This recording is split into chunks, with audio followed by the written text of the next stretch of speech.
بسم اللہ الرحمن الرحیم۔ میری معرفت ٹی وی کی ویڈیوز کے کمنٹس میں بہت سے لوگوں نے پوچھا ہے کہ میں نے فیض کیسے حاصل کیا۔ اگر حصول فیض کی تفصیل بتاتا ہوں تو یہ اپنے منہ میاں مٹھو بننے والی بات ہوگی، اس لیے سب کچھ تو نہیں بتا سکتا، مگر موقع بموقع روحانی لائن پر چلنے والے معرفت ٹی وی کے ناظرین کے لیے ان کی روحانی تربیت کی خاطر اپنے 20-22 سالہ روحانی زندگی کے تجربات ضرور ان سے شیئر کرتا رہوں گا۔ پیارے ناظرین، روحانیت زبانی کلامی نہیں بلکہ مسلسل عمل کا نام ہے۔ روحانی طالب علم بتدریج پریکٹیکل سے ہی سیکھتا رہتا ہے، روزانہ نت نئے روحانی تجربات سے گزرتا ہے۔ ناظرین، جب بندہ روحانیت کے راستے پر پختہ ارادے سے ڈٹ جاتا ہے تو اللہ تعالیٰ اس کی روحانی ترقی کے راستے کھولتا جاتا ہے۔ روحانی طالب علم کی غیب سے مدد ہونا شروع ہو جاتی ہے اور سالک بتدریج روحانیت کے راستے پر آگے بڑھتا جاتا ہے۔ پیارے ناظرین، آج سے 20-22 سال پہلے جب میں نے اپنی عملی زندگی میں تصوف و روحانیت کے راستے پر چلنے کا پختہ ارادہ کر لیا تو میں چشتی صابری بزرگ حضرت بابا فضل شاہ کلیامی رحمت اللہ تعالی علیہ سے حصول فیض کے لیے راولپنڈی شہر سے کلیام شریف گاؤں میں، جہاں آپ کا مزار شریف ہے، وہاں رہائش اختیار کر لی اور وہاں کلیام شریف میں مختلف روحانی چلوں اور روحانی مشاغل میں کمر بستہ ہو گیا۔ پیارے ناظرین، کشف کی 6 اقسام ہیں، ان پر علیحدہ ایک تفصیلی ویڈیو بھی بناؤں گا۔ ان 6 اقسام میں سے کشف کی ایک قسم کشف النوم ہے۔ ناظرین، جب سے روحانی لائن پر ہوں میرے سب خواب یقیناً سچے ہی ہوتے ہیں۔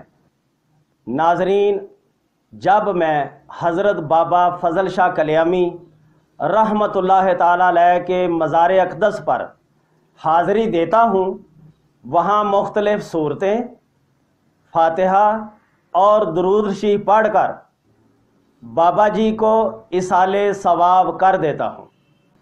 ناظرین، میری عادت ہے کہ میں قبر مبارک کے مغرب کی طرف عقیدت سے بیٹھ جاتا ہوں اور بیٹھتے ہی مجھے اکثر نیند کا غلبہ آ جاتا ہے اور بیٹھا بیٹھا سو جاتا ہوں۔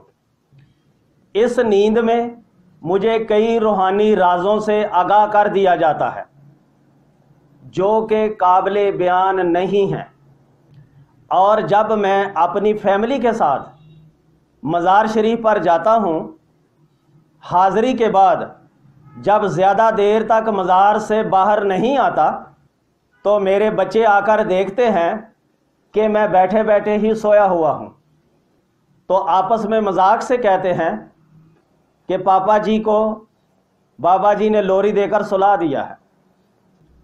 ناظرین، ایسے ہی کشف النوم میں ایک مرتبہ مجھے حضرت بابا فضل شاہ کلیامی سرکار سے قرآن پاک کی آیت مبارکہ وَنُنَزِّلُ مِنَ الْقُرْآنِ مَا هُوَ شِفَاءٌ وَرَحْمَةٌ لِّلْمُؤْمِنِينَ کی 1.25 لاکھ مقدار میں پڑھنے کے لیے 40 دن چلے کا حکم ہوا۔ ویسے تو ناظرین، ایسے روحانی رازوں سے پردہ اٹھانا تصوف و روحانیت میں درست نہیں ہے، لیکن معرفت ٹی وی کی ویڈیوز میں نے کئی مرتبہ کہا ہے کہ میں نے قسم اٹھائی ہے کہ روحانیت کے وہ راز جن پر عمل کر کے لوگ روحانی ترقی پا سکتے ہیں وہ ظاہر کرتا رہوں گا۔ ویسے بھی ناظرین، روحانی راز سینے میں لے کر مر جانے سے کیا فائدہ حاصل ہوگا؟ مخلوق خدا کو بتانے سے جو بھی ان پر عمل کرے گا، اگر وہ ان سے فائدہ اٹھائے گا تو مجھے بھی تھوڑا بہت ثواب مل جائے گا۔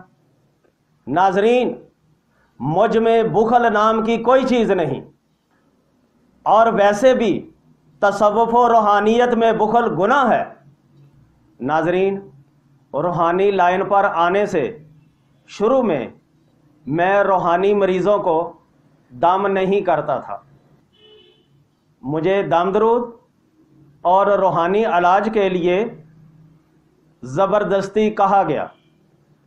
کئی دفعہ مجھے کئی مردوں عورتوں نے آ کر کہا کہ ہم آپ سے خود دم کرانے نہیں آئے، بلکہ ہمیں آپ کے پاس بھیجا گیا ہے۔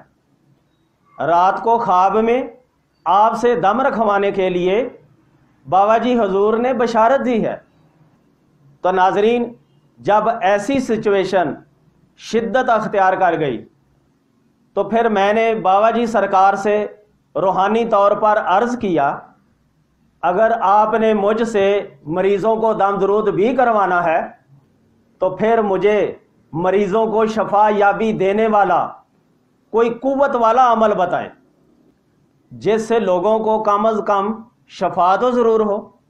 تو پھر ناظرین، جس کے نتیجے میں مجھے کشف النوم میں مذکورہ عمل یعنی آیت مبارکہ وَنُنَزِّلُ مِنَ الْقُرْآنِ مَا هُوَ شِفَاءٌ وَرَحْمَةٌ لِّلْمُؤْمِنِينَ کا چلہ کرنے کا حکم صادر ہوا۔ ناظرین، یہ 16-17 سال پرانی بات ہے، مگر مجھے پھر بھی یہ یاد ہے کہ پیر کی رات سے میں نے چلہ کا آغاز کیا تھا۔ 40 دن میں کل 1.25 لاکھ مرتبہ یہ آیت مبارکہ پڑھنی تھی۔ روزانہ کی پڑھائی 3125 مرتبہ تھی۔ جب چلہ کی پہلی رات میں نے یہ پڑھائی شروع کی تو جوں جوں پڑھائی آگے بڑھتی گئی مجھے وہم آنا شروع ہو گیا کہ آیت کے تلفظ میں غلطی ہے۔ ناظرین، جب مجھے آیت کے چلے کا حکم ہوا تھا تو میں نے وظائف کی ایک کتاب سے اس آیت مبارکہ کو تلفظ کے ساتھ ایک کاغذ پر لکھ کر زبانی یاد کر لیا۔ اس کتاب میں آیت مبارکہ کا یہ تلفظ لکھا ہوا تھا، وَنُنَزِّلُ مِنَ الْقُرْآنِ مَا هُوَ شِفَاءٌ وَرَحْمَةٌ لِّلْمُؤْمِنِينَ، یعنی لفظ رحمت کی تا پر زبر پڑا ہوا تھا، لہذا دوران پڑھائی تل للمومنین ہی پڑھتا رہا۔ اس لیے قدرتی طور پر وہم آنا شروع ہو گیا کہ رحمت کے تا کا تلفظ غلط پڑھ رہا ہوں۔ جوں جوں پڑھتا رہا یہ غلبہ شدت اختیار کرتا گیا۔ ناظرین، میں حافظ قرآن تو نہیں، مگر بچپن میں عربی سیکھنے کے لیے میں نے عربی کا معلم مکمل 3 حصے پڑھا ہوا ہے، اس لیے عربی گرامر کی مجھے تھوڑی بہت سمجھ ہے۔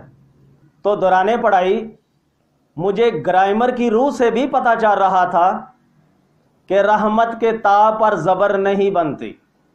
شرائط چلہ کے مطابق اب میں پڑھائی سے اٹھ نہیں سکتا تھا کہ قرآن پاک سے آیت مبارکہ کا تلفظ کنفرم کر لوں، اور عمل کر کے سونا بھی وہی تھا، لہٰذا ایسے ہی پڑھائی مکمل کر کے سو گیا۔ اگلے منگل کے دن مختلف کام کاج اور مریضوں کے جمگٹے میں دن گزر گیا اور آیت مبارکہ کے تلفظ کو کنفرم کرنا ہرگز یاد نہ رہا۔ جب دوسری رات پڑھائی شروع کی تو پھر وہی صورتحال، بلکہ اس سے اگلی بدھ کی رات بھی اسی طرح گزر گئی، یعنی پہلے 3 دن غلط تلفظ سے آیت مبارکہ پڑھتا رہا اور جمعرات کا دن آ گیا۔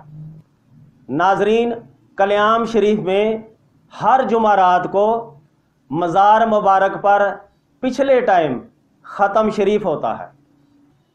عقیدت مند دور دراز سے ختم شریف میں شرکت کے لیے حاضر ہوتے ہیں۔ میرا گھر دربار شریف کے قریب ہی تھا۔ ختم شریف کے بعد میں گھر چلا گیا۔ میری عادت تھی کہ میں نماز مغرب مزار شریف پر جا کر ہی پڑھتا تھا، تو نماز مغرب کے لیے جب میں دربار شریف کی حدود میں داخل ہو رہا تھا تو میری ملاقات ایک جاننے والے ڈاکٹر صاحب سے ہو گئی جن سے میری اچھی دوستی تھی۔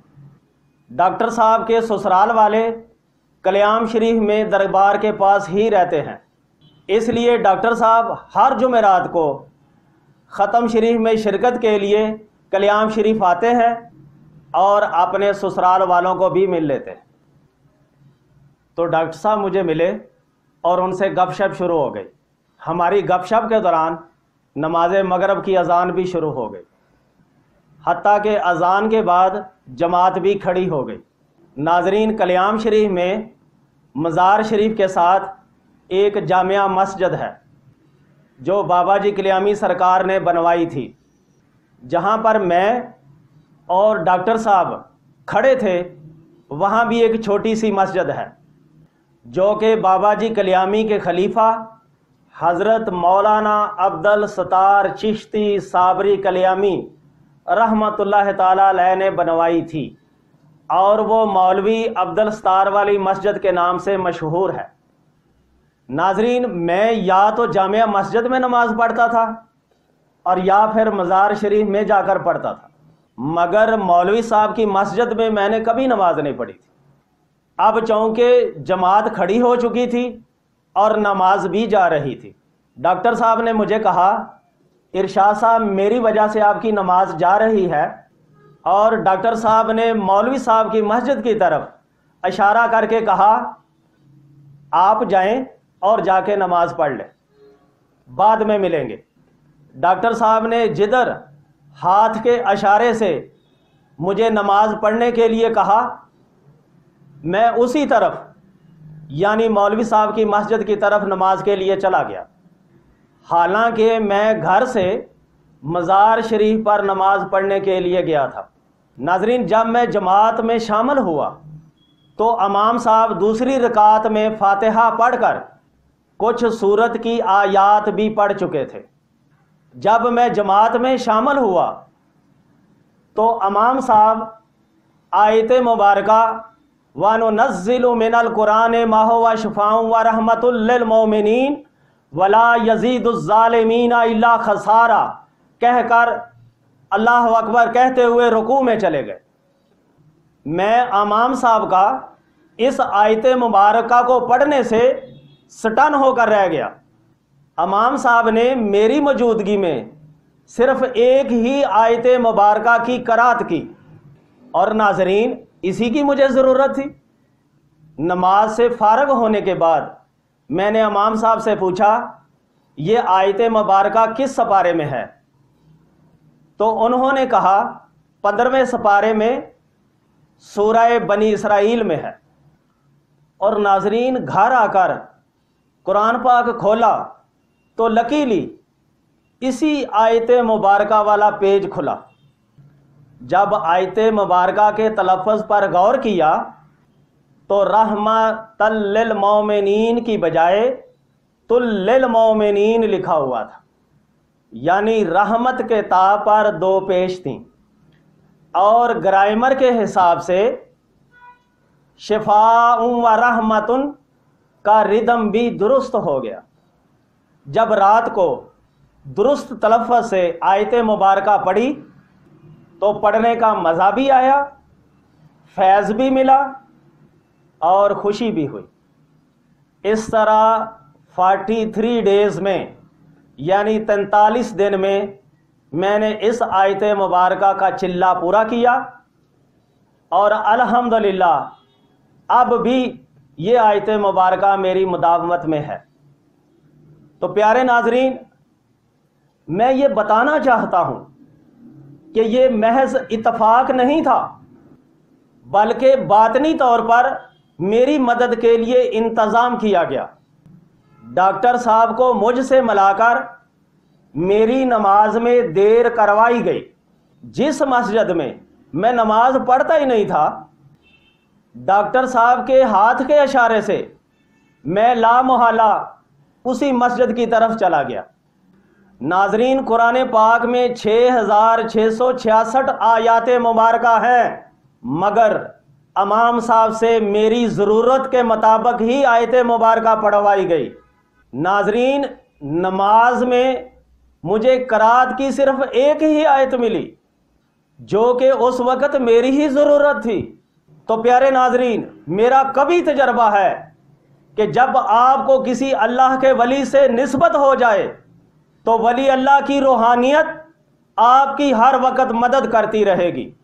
ولی اللہ کی روحانیت ہر روز تمہارے لیے روحانیت کا ایک نیا دروازہ کھولتی رہے گی، اور ولی اللہ آپ کو سیدھی راہ سے کبھی بھٹکنے نہیں دے گا، اور آپ ہمیشہ اللہ کے ولی کی روحانیت کے حصار میں ہوں گے، اور اللہ کے حکم سے ولی کی روحانیت سے ہمیشہ تمہاری روحانی تربیت ہوتی رہے گی۔ اللہ رب العزت ہمیں اپنے پیاروں سے محبت کرنے کی توفیق عطا فرمائے، آمین۔